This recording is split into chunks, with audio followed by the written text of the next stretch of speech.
I'm gonna start off the X-Men team in my collection with Xavier here. Charles Xavier.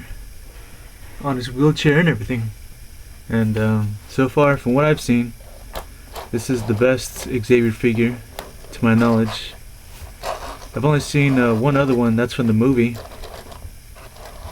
And I've heard that we're gonna get one from Hasbro with his actual, modern yellow hover chair. So I'll check that one out. But if it doesn't happen, oh well, I got this one. He's pretty good. To be honest, I don't like Xavier that much. I mean, I don't have a problem with him, but he's annoying, especially in the 90s cartoon. He was fucking annoying, like with his always like, oh yeah, let's talk about, oh god, oh my head, oh someone's giving me a vision, like damn, is that all you do is just cry every? Same thing with Jean. Like there's no Jean figure, that's why I don't have one. Like if she even uses any ounce of her power, she just cries the rest of the episode. It's so annoying. Same thing with Xavier. I'm weak, I can't do anything the rest of the episode. I mean, it's understandable with how powerful he is, but oh no, I don't like it. But he's a nice guy, He's peaceful. Kinda like Beast, But yeah, the wheels turn here, it's really good. And they don't turn together. So that's nice. These turn too, actually. And these down here. And he pegs on here, like he's pegged on there completely, he's not falling off. Let's get him out of his chair here. Let me do a close-up focus. There we go. And for a guy who's just gonna be sitting on a chair the whole time, he's like really, really posable. He's got like everything except for like fingers, but he does have like all four together, which I'll show you in a little bit. His face looks pretty good, yeah, but he looks kind of young.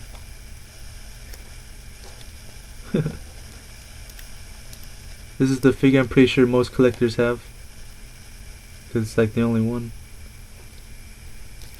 But yeah, his suit looks good. I've seen people use his body for customs, for like Bruce Wayne, or for Tony Stark and all of them.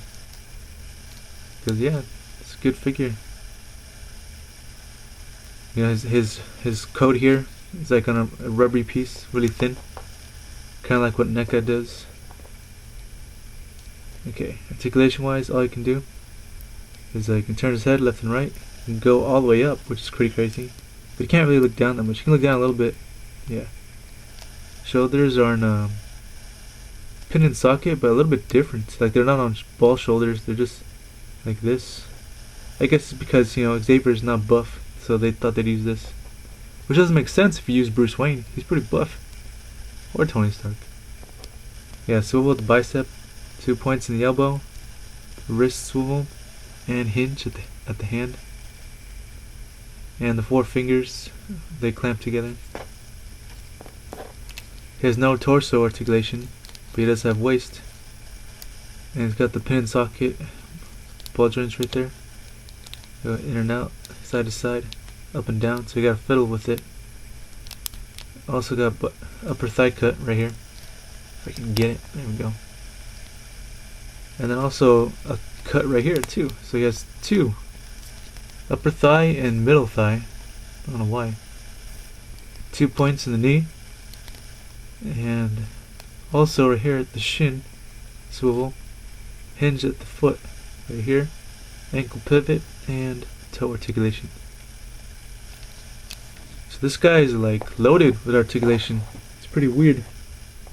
He's not going to use any of it except for his arms, I'd say, and his head when he's sitting down.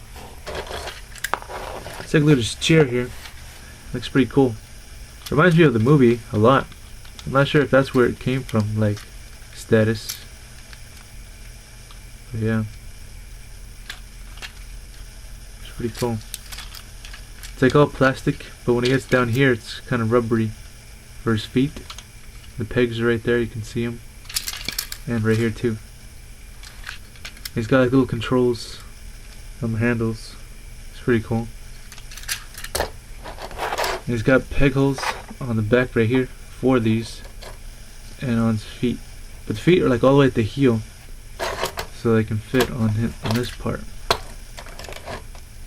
Alright, so we'll do the height comparison. Oh, and one more thing I forgot to include for his accessories is this helmet right here. I forgot to show it to you. I guess because I didn't have it with him. I had it in the storage box, which was annoying. But anyways, here's the helmet. It's pretty cool. I like it. It's sculpted alright. It's nice. Doesn't have a lot of paint detail because it's just one color. But it's fine. It doesn't need to be anymore. And it fits perfectly onto his head.